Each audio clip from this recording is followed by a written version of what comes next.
یہ دونوں ہی فقہ حنفی کو فالو کرتے ہیں، ان میں سے کوئی مالکی شافعی حنبلی نہیں ہے، لیکن اس کے باوجود ان کے آپس میں کچھ اختلافات ہوئے، کچھ موضوعات پہ اختلاف ہیں، تو یہ دو فرقے بن گئے، ایک طرح سے مکتبہ فکر بن گئے. اب انہیں مکتبہ فکر کہہ دیں، فرقے نہ کہیں، تو وہ دیوبندی اور بریلوی وہ بن گئے.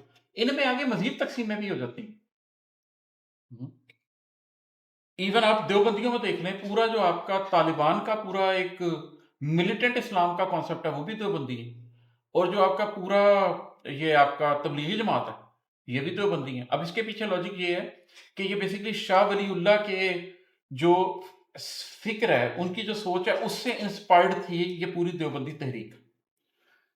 انگریز کے آنے کے بعد ان کو یہ ہوا کہ اچھا اب انگریز کیونکہ آ گیا ہے اور وہ نظام حکومت بدلا گیا، تو وہ اپنی لاسٹ اساس کو سنبھالنے کی جو ایک کوشش تھی اس کے اندر یہ فکر کھڑی ہوئی. اب وہ شاہ ولی اللہ کی جو فکر ہے، اس فکر میں ان کے جو پورے اسٹوڈنٹس کا ایک مکتبہ فکر چل رہا ہے، اس میں دو چیزیں بڑی واضح تھیں. ایک جو تزکیہ نفس کی کوشش ہے، ایک خانقاہ کہہ لیں آپ اس کو، کوئی درگاہ کہہ لیں، درگاہ تو نہیں کہہ سکتے، جو ایک تزکیہ نفس ہے نا، وہ وہاں پر بڑی اہمیت کا حامل تھا. اور دوسری چیز جہاد بڑی اہمیت کا حامل تھی. تو یہ دو چیزیں دیوبندی فکر میں بہت اہمیت کی حامل تھیں. لیکن ان دو چیزوں میں بھی پھر اختلاف ہو گیا. ایک ہے جس نے تزکیہ نفس کو اتنا پکڑ لیا جہاد کو چھوڑ دیا، وہ یہ آپ کو یہ سارے کے سارے تبلیغی جماعت والے نظر آتے ہیں، سب دیوبندی. دوسرے ہیں جنہوں نے جہاد والی چیز کی طرف چلے گئے، تو یہ سارا جو طالبانائزیشن سٹارٹ ہوئی یہ بھی سارے دیوبندی.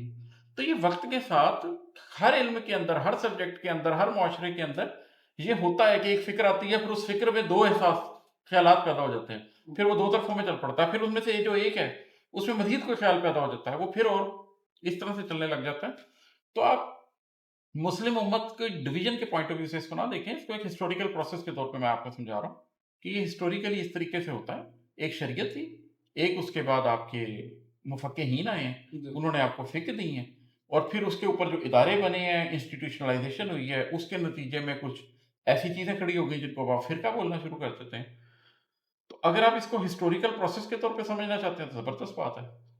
اگر آپ اس کو صحیح غلط کے طور پہ سمجھنا چاہتے ہیں تو پھر میں آپ سے کہوں گا کہ اس چکر میں نہ پڑیں، چھوڑ دیں ساری باتوں کو، مسلمان بنیں اور اپنی مسلمانی پوری رکھیں. اختلافی مسائل میں پڑھنے کی ضرورت ہی نہیں ہے. آپ کی زندگی میں جس چیز کی ریلیونس ہے اس پہ دونوں پوائنٹ آف ویوز جان لیں، ٹھیک ہے، اور اس میں سے جو پوائنٹ آف ویو آپ کے قلب کے قریب آپ کو لگتا ہے آپ اس کو فالو کر لیں.